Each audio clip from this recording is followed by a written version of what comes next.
I spent 2 years pretending I didn't like him, which is impressive considering everyone else figured it out in about 2 weeks.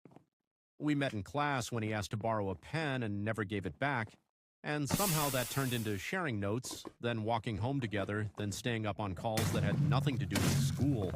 And somewhere in the middle of all that, I realized I was completely screwed because he'd lean on my shoulder like it was the most natural thing in the world and say stuff like, "You're my favorite person, you know that?"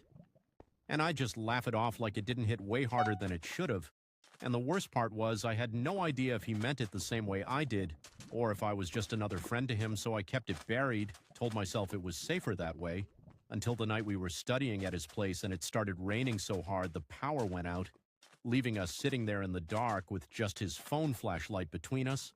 And he groaned and said, "Great, guess we're stuck like this."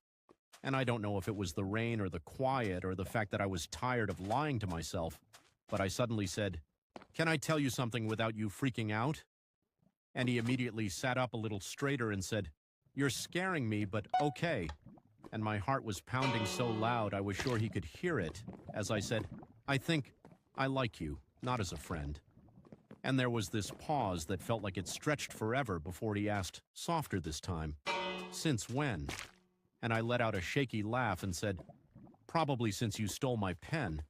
And he just stared at me for a second before rubbing the back of his neck and mumbling, "You're an idiot," which made my stomach drop until he added, "Because I've been waiting for you to say that." And I blinked at him like I misheard and said, "What?" And he huffed out a quiet laugh, shaking his head.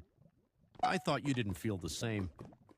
And the room somehow felt even smaller as I asked, "So, what does that mean?"